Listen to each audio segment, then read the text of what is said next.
Good morning. My name is Alex Morales, and I'm the Managing Director of Education and Membership at PCI.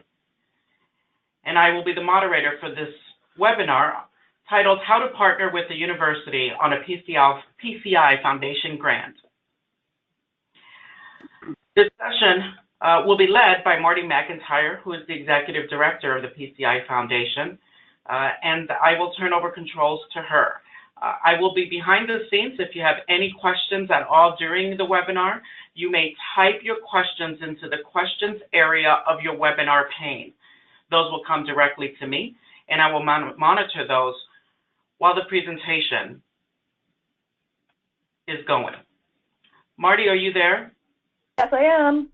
Excellent. I'm going to go ahead and send to you a request to show your screen to the attendees. Let me know when you get that. Okay. There it is. Excellent. I see your PowerPoint presentation, and now I can see the show.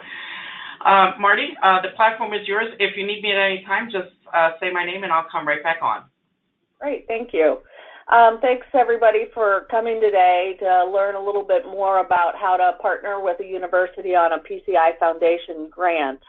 One of the things that we've found in doing the curriculum development grants with the different schools of architecture, engineering, and construction management is nothing happens until somebody in the industry takes an interest and decides to partner with the school and make it happen. I'm going to do this as a panel discussion today, and I've got Tom Kelly from Gage Brothers and Greg Jacobson from Wells Concrete. Tom and Greg have both been partners with schools, Tom with the South Dakota State University, and Greg with Minnesota State at Mankato. And they have very different programs, but I think have done some really interesting things in terms of partnering with the universities. Just a little bit of history and a little bit about what the PCI Foundation is doing before I get Tom and Greg to tune in. The foundation has actually existed since 2001, and then in 2007, rather than doing scholarships, they decided to try a different tactic and started giving curriculum development grants. These were also called the precast studios because most of them were architecture programs in the beginning, and we've been doing those ever since 2007. We added a few other programs since that time. We really started trying to engage the professors, get them at our convention, get them talking to each other, get them talking to different people in the industry starting in 2010. In 2015, we started a professor seminar where we're teaching professors how to teach precast concrete. And we hold those in conjunction with one of the schools where we've got a program going. And then last year we partnered with Alex and partnered with the NPCA Foundation to do an internship program, and that's going to be available on the PCI website. So that's just a little history of what we've been doing. We've actually had 21 schools who we've worked with since we started doing programs in 2007, and I kind of spelled them out for you here, but also talked about what kinds of programs they are. We love doing integrated programs where there's more than one school, either architecture, engineering, construction management. A couple of them have business programs that they're actually working with it as well. So we've got a lot of different programs. Our newest one is Tulane University down in New Orleans. One of the things that we really try to do is create experiences for the students. One of the watchwords in college education right now is experiential learning. They love creating experiences that the students can then learn from. And we found that this has been, by providing these grants to create new curriculum, we're able to help partners create those memorable experiences for the schools. So I'm just going to start with the part of our program where we're talking to Greg and Tom a little bit, and I want to turn it over to Greg to talk a little bit about what Wells has been doing at Minnesota State at Mankato, and you know, what you've seen come out of that program. Greg? All right. Well, our program involves the civil engineering department as well as construction management, and the university is a very hands-on university. So what we do is we take a project that is a real-life project that is in design, estimating, production, and we follow a project from start to end. So we'll bring the students down. They get involved with some estimating. They see the pouring of the project. We do some risk management where we look at job sites, crane charts, and then we finalize it with a trip to the job site. So, and we follow a real life project. So they get to design that particular piece, some pieces on the job, and then actually see them poured and erected. So it's been very popular. I think there's 18 students in the studio this quarter, this semester, and so when we do these tours, we generally have a full bus of students that come. So the mission of the program was to teach the people in the studio, the students in the studio, about pre-stress, but we've been fortunate to teach the entire civil and construction management programs about pre-stress because it's very popular, especially the tours. So it's been very positive. The staff is very dedicated at the university, and I also should mention that we also introduced BIM, 3D drafting, and Revit in the construction management program. So that's something new and exciting that we're working on as well. So you want to talk a little about any of the outcomes that you've seen from the program? Well, yeah, we, you know, the mission was to teach students about precast, and then they go on to a specifier or some other industry and specify precast. But fortunately, a few of these students have wanted to come to work at Wells Concrete. And being involved with these students, you know, in these programs, you get to pick some of the best students there are. So that's a hidden benefit of having a studio. And especially to the point where we're gonna have to turn some down this year, and so they're going to be out there available, some very high-class students. So that's a hidden benefit. And then I never thought in my wildest dreams I'd be hanging out with the dean and professors at a college, but they've become friends. That's a hidden benefit that is fantastic.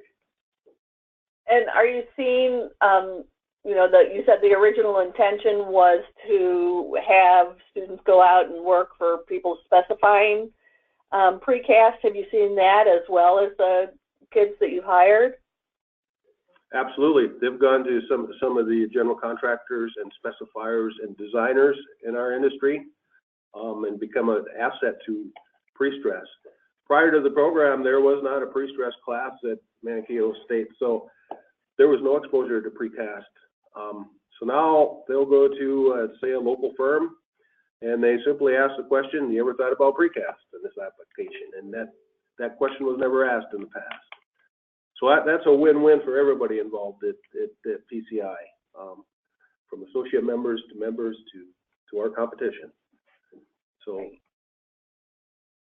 Well, Tom, can you kind of do the same thing and take us through your program at SDSU and talk a little bit about what the program is? Certainly. We have architecture at SDSU. It's the whole program, probably, I think they're pushing close to 100 people through the 5 year. It's a 5-year program up there. Most of our connection becomes with some of the last 2 years for the most part. But like Greg, we do a lot of variety of things. But what's unique about SDSU, they're very big about getting their hands on, getting their hands dirty. And what they do, they go out to communities, a different small community, and try to get a project. So they do some, it's really good. They get to meet some city people, some downtown people. They'll take a small community and they'll do a project around precast.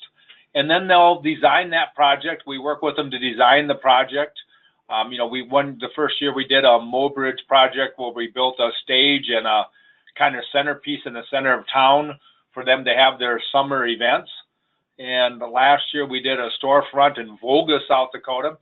But the kids will design it, we'll help them design it. Then they'll come down and they'll actually help us build them and make the pieces and finish the pieces. And then they actually have purchased a small little boom crane that they use, and they actually will erect and put together the pieces also on site with some of our help. And it's been a great experience because it's got you know, some real good community spirit from surrounding smaller communities to SDSU, and then it gets the kids to do an actual job. But some of the things they've done, we graduate up each year. You know, the first project we actually did was build their new architecture building, and the students got to come down and finish the panels. So still to this day, those senior students know which panels are on that building that they go to school in every day. They actually got to finish. But graduating up from there, they helped us fabricate the next project and then erect it. But this last project, they say, why don't you let us build the forms? So this last project for Volga, they actually fabricated all the forms up at SDSU and then brought them down here. Now, we tried that on the project the year before, and the forms were not usable. They're not sturdy enough to do the job. So rather than go away from that, we brought them all down, and they worked with our carpentry shop to show where they fell short and why the forms didn't work. And our carpenter shop showed them how to build a better form. So then the next year they built them, and lo and behold, the forms worked wonderfully. We did not have to do any modifications of the forms. The kids came down and helped us build the pieces. So that was a real win. But some of the surprising outcomes are, you know, our guys look forward to them. I mean, I have guys come up in my office and say, well, what are we doing this year? Do I get to work with them? You know, so the carpenters enjoy working with them. They work with our engineers. They work with our field people. And then personally, myself and some of our pre-construction and our engineering have gone up there and taught some of the coursework around precast concrete in their architectural. Last year was really a fun year. We actually also, along with building the Volga project and along with going to tours of projects around the up in Minneapolis, we also took on their senior design project, which was designing a 5-story parking ramp with mixed use on top of it. So they actually designed a project. So we went up there probably 3 or 4 times throughout the semester just to check in with them to see how their projects are going and to answer questions. Can I do this? What about this? How about building it this way? Can we build component parts, and can we do this? So it was really we went up there, and the classes would be from 1 to 4:30, and I don't think I ever got out of there before 6 o'clock. They just kept going, and the questions kept answering. It was actually 9 different teams of 2 or 3 people. So there was 9 different designs, and they worked, and we just went around the room and looked at the design and talked about it and answered questions. So it's just really exciting to be part of these young folks. They're very curiosity. They're very big sponges. They learn quickly. They learn enthusiastically. Truly, this is the best thing we got going in the precast industry right now for building our futures. This last class was about 19 that graduated, and 7 of those graduates are now working for architecture firms in Sioux Falls, South Dakota. So we've got 7 soldiers that understand and like precast, that, like Greg says, next project comes in the door, it's not defaulting to what we have in our library best. It's like, hey, does precast fit this project? And so it's really we've already seen the impact of those young folks in the design firms. So it's truly all the way around a big win. And it's been, like Greg also said, it's just been wonderful to create some relationships with the students, with the professors, it's just a lot more, it's just a great relationship that we have up there now that we didn't have 5 years ago. Greg, Tom was talking a little bit about the time that, you know, it sounds like more than just Tom, but a few people from Gage Brothers went to the school and spent hours in the classroom with the students. Can you talk a little bit, Greg, about what kind of time commitment you had with the, or you have with the Mankato program? Yes, that is part of the program with gift of kind support and scholarships and speakers. We're often asked to come in and do a speech on design, risk management. We brought our field personnel in during risk management and actually went through a project like a Viking stadium and what's involved, and it was very, very popular that we got called back numerous times. And then in the design classes, like I said, the actual pre-stress design classes in the civil program, we actually take members that are on a project that we're following, and they actually get to design them and actually hands-on design them and then come down and pour them. And and the professors love it when we come in because then they don't have to prepare for the class. So they love it. So I would guess a couple times a month we have somebody in front of these students, from sales and estimating to our field services to our engineering design. And now we're getting involved with the BIM, the 3D Revit drawings. We're actually going to train some of these folks to do 3D drawing, and then we're actually thinking about drawing a project, a small one at first, following it through, actually have them create the pour tickets for us. Nice. And that's kind of how we're thinking about sustaining the program, because we're almost done. I think we're in our last year to actually hire the BIM students to draw for us for a fee, and that keeps them going. We either pay the money to an outside engineering and drafting firm, or we pay the university. So we're talking about that's how we're going to try to sustain the program at Mankato State.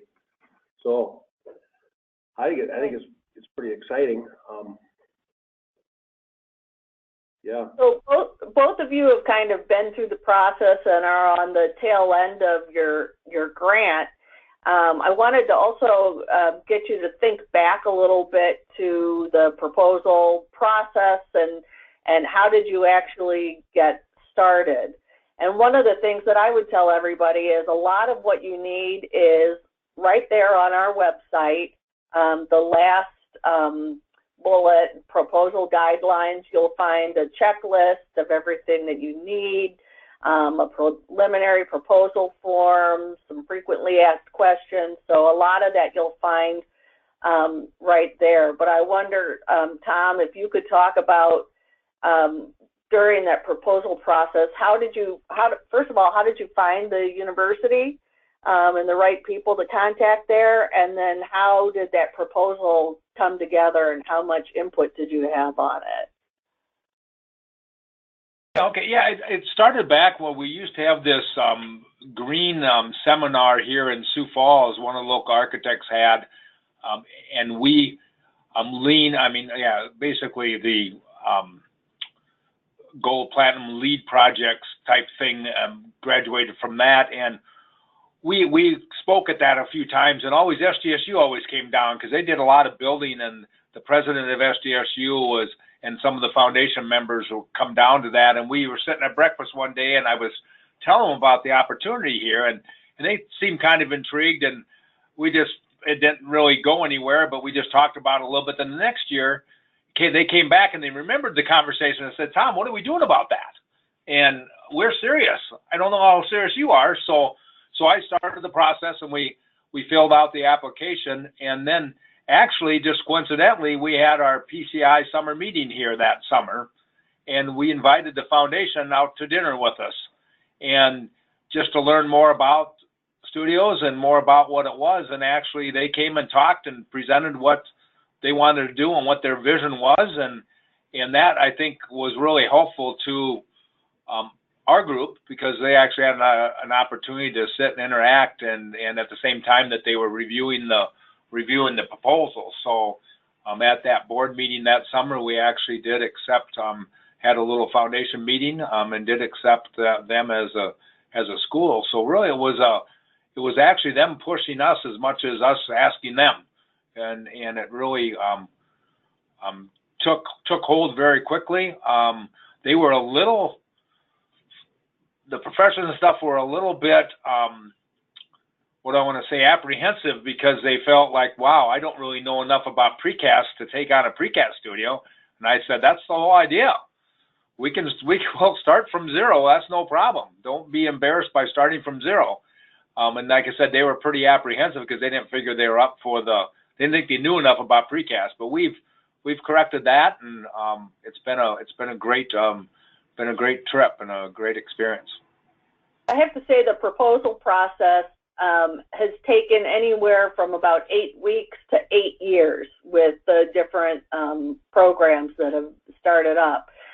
Sometimes everything kind of falls into place right away, and other times you just have to keep going back to the university until you figure out who the right professor is to kind of champion it for you. So it doesn't always just fall into place, but most of the time it takes like 3 to 6 months from the beginning to actually putting in the proposal. And you're not going to put in a proposal in August and get started in September. Usually it takes a little bit of time because you want to design that curriculum and everything.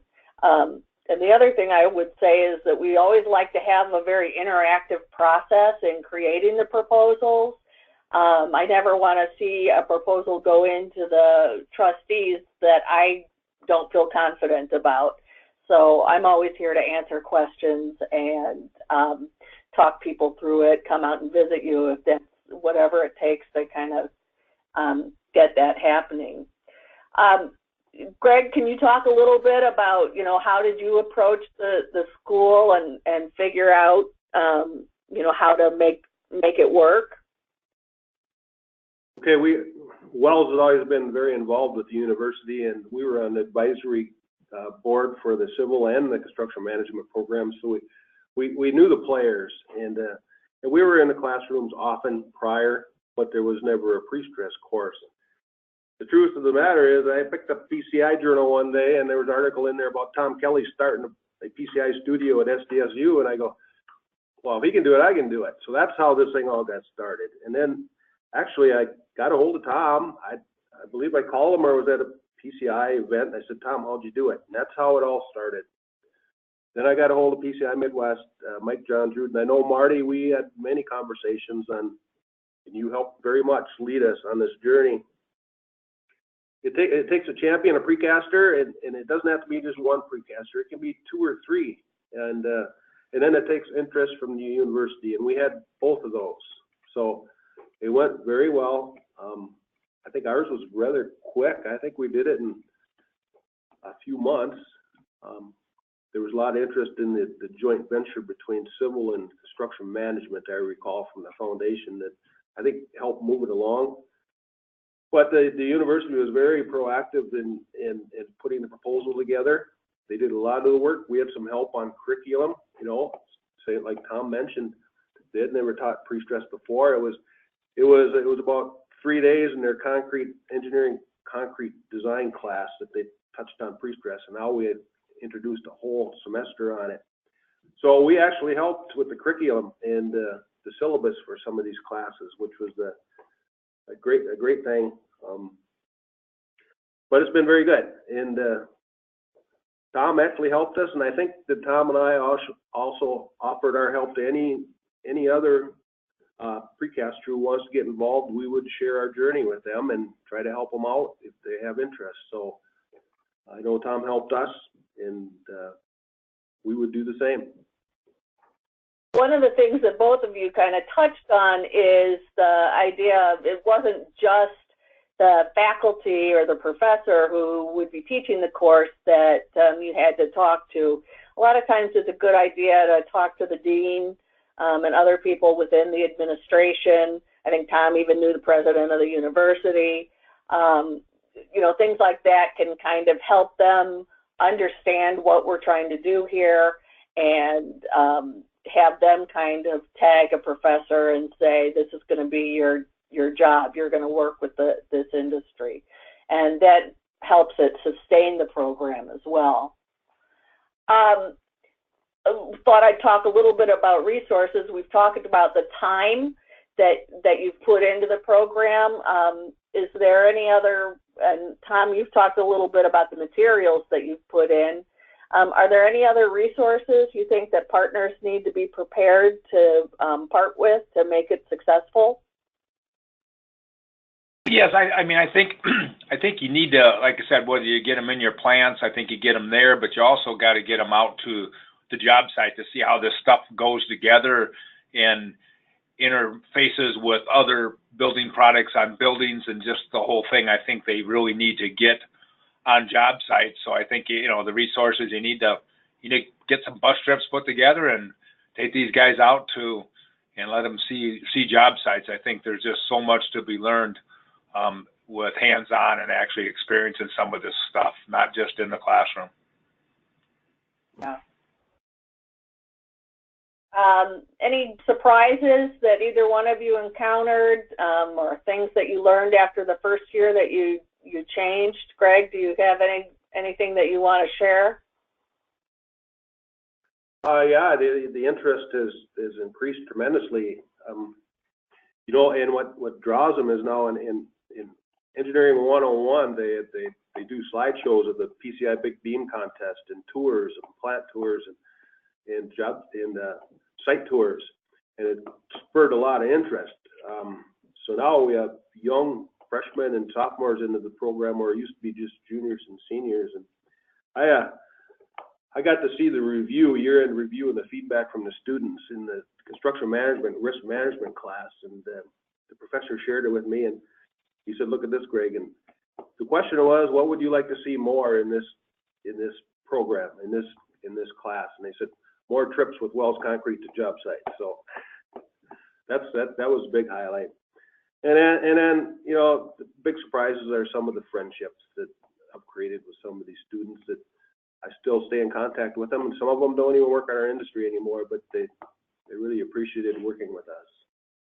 And then the ones, of course, that do work in our industry, they're an asset to every one of us precasters. So. How about you, Tom? Did you have any surprises? No, I guess I think maybe the surprise was how you know, really need to kind of work with the school, the dean, the department, not just the department head of the professors. You really got to embrace more of, at least we did at SDSU. We had to communicate more with other departments and more as a school as a whole, just to keep the traction going as needed. But no, it's been, I think the only other surprise is how much we got out of it too. You know, we do this for them, but in doing so, you receive a lot of things back. And I think all of us have been kind of surprised by that, because I just see it doesn't work for any of our people on our plant or anything when they interface with these folks.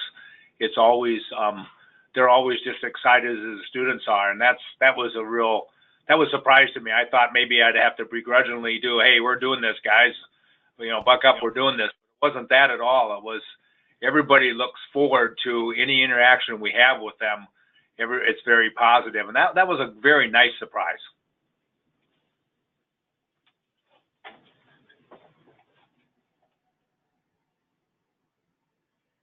Hello?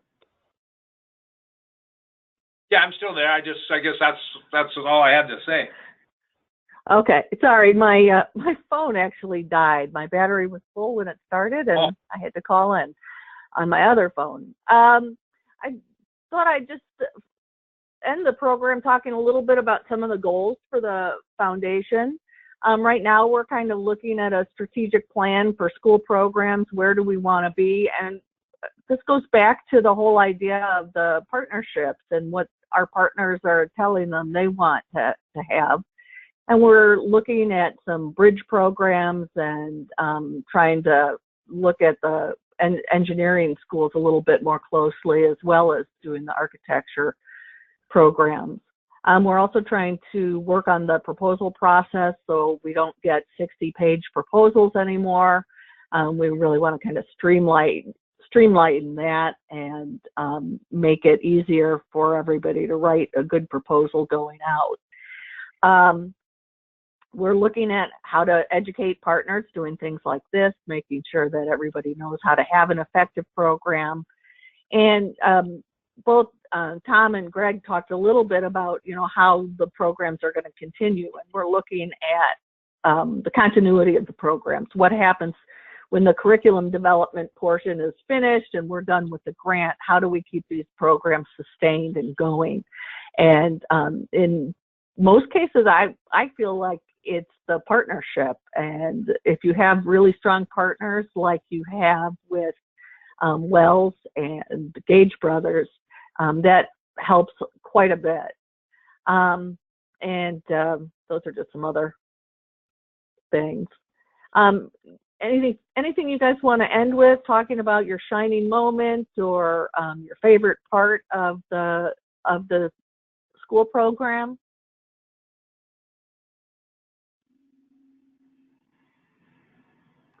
I have a little story. This is Greg.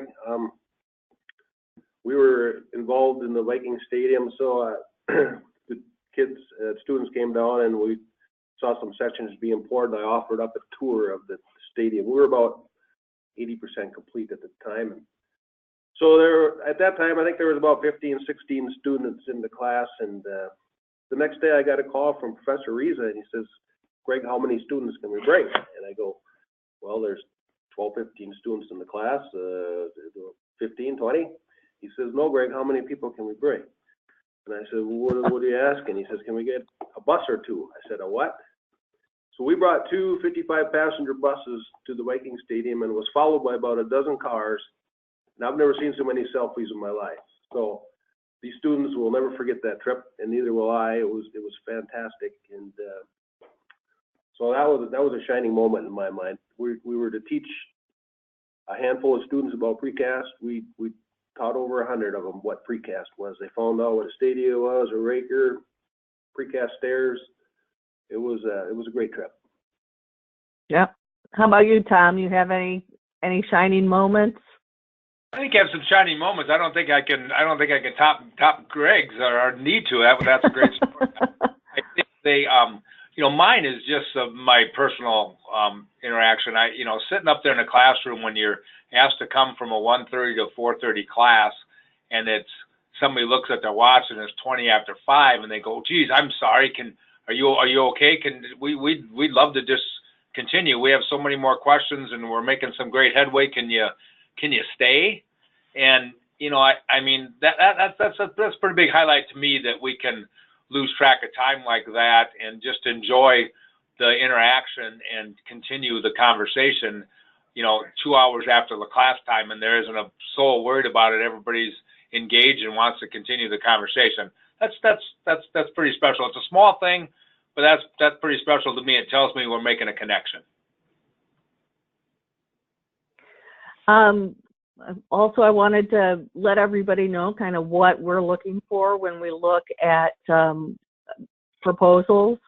One is that everything has to be new. We don't want, if you're already teaching pre-stress engineering at a college, we're not looking to provide a professor release or anything for just continuing the same course. We want to see new curriculum being developed.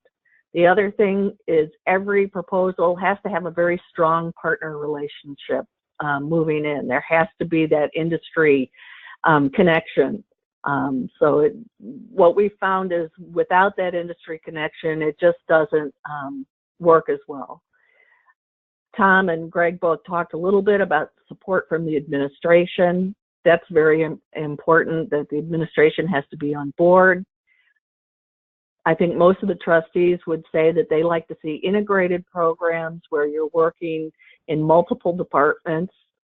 A lot of times what I see is if the professor is on a tenure track or interested in publishing papers and doing things to advance his career, there's a lot of things that the PCI Foundation can offer. So that makes it a good relationship as well. We like to get everybody at industry events, and basically the rest of it is, the support for the foundation. There has to be some support from the local industry to the foundation as well. So, so we know that it's really important to what you're doing. This kind of takes you through the idea of curriculum development. The first step is to identify the need for that curriculum. That's that first kind of beginning the conversations with the college. And the last step is the evaluation, and then going back and looking at it again. So we like to take that around as a circle. That's one of the reasons we have multi-year proposals, because you don't get it right the first year. You really start to improve it and refine it as you go along. So we really start to see the curriculum being developed and strengthened by doing it for a few years. I wanted to invite everybody on this call to come to the professor seminar. It's going to be May 22nd through 24th in St. Louis, Missouri at Washington University, and St. Louis Pre-Stress is helping us with this program as well. The program is free. We're looking for professors who are interested in teaching precast, not necessarily that they're doing a proposal, but we want to teach professors how to teach precast. And I would also encourage any partners that want to come along. It helps you cement that relationship with the professor by coming along and kind of listening to what other people are teaching and understanding how it works. So that it's a free seminar. It's available under the events tab of our webpage. And in addition to the seminar being free for the professors, the foundation will also pay their hotel costs. So that's all part of the program, and I highly encourage you to get involved with that. So that concludes the program today, unless there's any questions. I'm going to turn it back over to Alex and see if he has any questions that any of you had.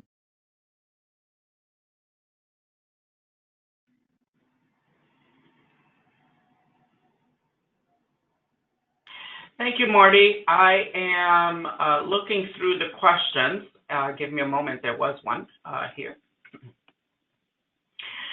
Marty, how does the PCI Foundation see involvement of public entities such as DOTs as industry champions, in addition to private precasters? We actually have started to see that. One of the things that I think is coming out in a lot of proposals now is that whole part of industry, community engagement, and that can be either with a DOT, maybe there's a, like Tom's course, working with a community and building something for them. So we have actually seen that. I haven't had a DOT yet, though I know there's at least one proposal out there that the DOT has been kind of a third leg on the stool with the producer and the school. So definitely that's something we're interested in seeing. Excellent. It looks like that was the only question that has come in. Certainly, if those on the call or those that listen to the recording have any questions, they can call or email Marty McIntyre. Marty, your email, if you would recite it for the recording, is? It's Marty McI, MartyMCI, at PCI-foundation.org. Excellent. And alternatively, if anyone has any questions, they can also call us here at PCI. You can reach me at amorales@pci.org. Thank you for attending. This concludes our webinar.